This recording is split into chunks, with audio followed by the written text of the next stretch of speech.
Nasa ating linya ang legal counsel ng Diskaya Family, Sister L, si Attorney Cornelio Samaniego III. Attorney Samaniego, sir, magandang umaga po sa inyo. Magandang umaga, Sir Dayo at Sister El, mabuhay po kayo. Ayan, Good morning, attorney. Di naman namin kayo interviewin eh. Ayan, babatiin lang kita na happy birthday.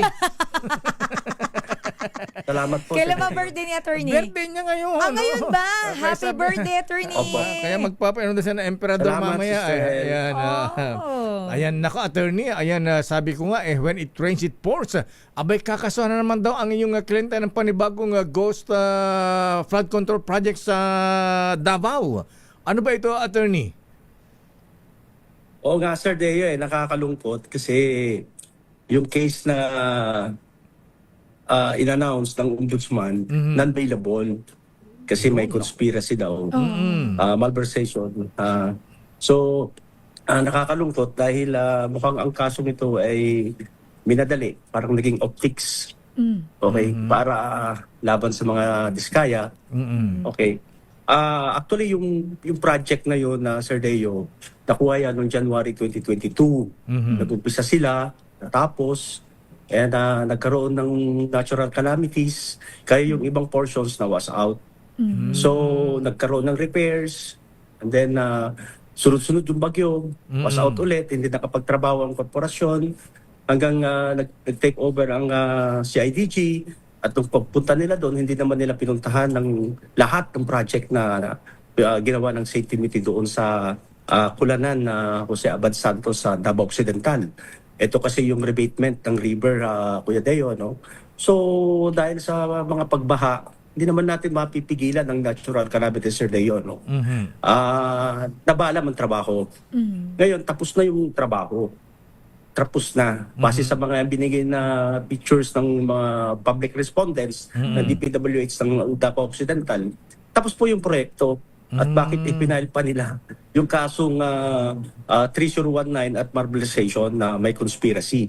Nasama ho dyan ang si Maria Roma Diskaya Rimando at si Mrs. Sara Diskaya, si Ma'am Sara sa beneficial owner daw. Pero actually, wala na siya talagang pakialam sa safety committee. Nagtataka kami bakit pilit nilang idinidiin ang mga diskaya. Nasaan yung ibang kontraktor na umamin na may mga ghost projects talaga? Ayan. Ito, walang ghost projects. Oo. Ayan, yung Nagtataka kami. yung ang tanong din namin na Attorney Samaniego, ayan, yung number one na binanggit ng Pangulong Marcos sa kanyang SONA, si Alex Abilido, yung may magandang misis. Oo, yung wala siyang magandang misis lang daw meron. At saka yung umamin mismo na na ghost project, yung Wawa Builders ba yung Sally Santos. O yun, oo. Eh ano ba ang dahilan bakit mukhang ang poster boy yata ng kampanya against flood control ay mga diskaya? Bakit? Ano bang dahilan na Attorney Samaniego, sir? Hindi na ho namin alam ang dahilan, pero isa yan na talagang papatunay na talagang sila yung punteriya ay dahil sila ay nagsiwalat doon sa unang affidavit nila sa kanilang sinumpang salaysay. Nagsiwalat sila ng 2 undersecretaries, 17 congressmen, RDDE, ADI ng DPWH. Yan lang naman po ang nakikita naming dahilan. At pilit ho silang inuugnay sa Davao. Ano ba meron sa Davao? Duterte. Wala nga ho silang flood control project nung time ni Duterte. Puro bridges and buildings. Wala naman ho yan sa DPWH. Pilit ho silang inuugnay from 2016 to 2022, earlier ng 2022. So, bakit ganoon? Kaya hindi ho namin mukhang politika ito talaga eh. Gusto nilang iugnay sa Duterte administration.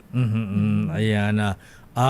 Totoo bang kaya iniipit ang mga diskaya ay daw pong idawit ng yung kliyente ang mga Duterte dito sa mga project na ito? Hindi ko nga alam, Kuya Deo pero sa tingin namin sa mga yung kaming mga group of lawyers talaga na doon ang punta nila. Pero hindi talaga nila makitaan mga Diskaya na may flood control project sila na linking the Dutertes. Wala talaga. Ay namin, na-interview ko si Sir Curly mismo. Ang sabi niya, wala akong flood control during the time of Duterte. Meron ako bridges and roads, buildings. Tapos po ba lahat yun at hindi ba substandard, Attorney Samaniego, sir? Tapos po. Tapos po. Ay, makita nyo naman po pag pumunta kayo ng Davao.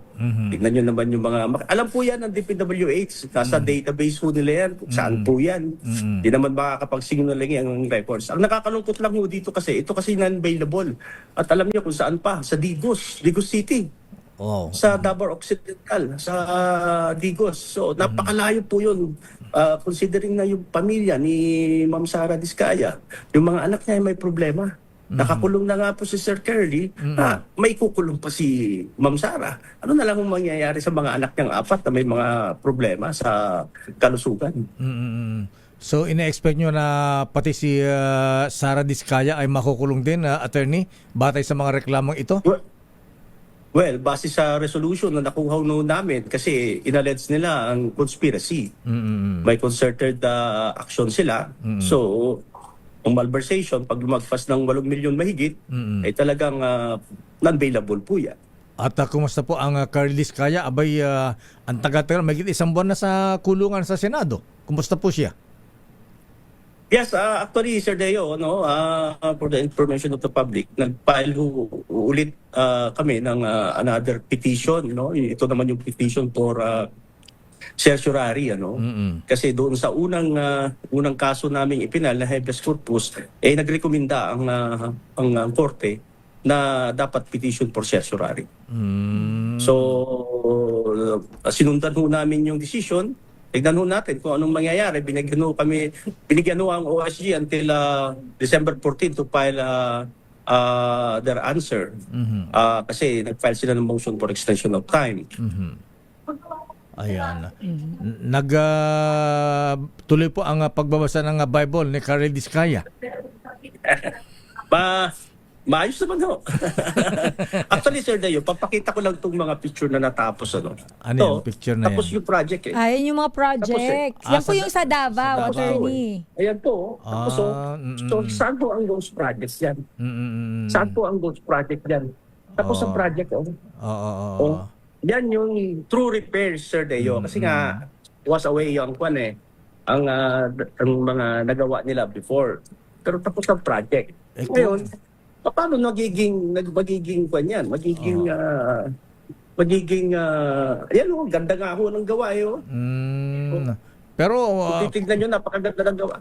kung nawas out yung una, Attorney Samaniego, baka substandard po yun, hindi naman. Hindi ho. Alam niyo ho, ang pamilya Diskaya, hindi ho nagkaganyan.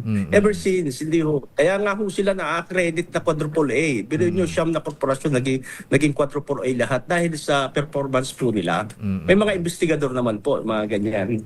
So, nagtataka kami, base sa isinumiti ng DPWH, yung mga public respondents, bakit ipinail pa nila ang kwan? Dapat nag-verify ulit sila. So ito'y prematurely filed, Sir Teo, at wala pang COA wala pang COA report. Wala pang final report ang COA kung disallowed or hindi. Ayan. Okay, Attorney. So, hintayin natin kung anong mangyayari. Ayan. Kaya lang, mukhang isa sa mga unahing ikukulong ang inyong kliyente. Anong masabi niyo Tsaka dyan? nasa Senado pa rin pala siya hanggang ngayon, Attorney. Alam niyo, Sir Deo, nire-respeto natin ang gobyerno, yung mga investigating agency. Ang sa amin lang, dapat maging fair lang ang investigation, hindi optics, hindi pang politika. Kasi nakasalalay ho rito ang liberty ng mga kliyente namin, no. So hindi ho basta-basta ang kasong i-file nila sa kliyente namin. Non-bailable po 'yan. So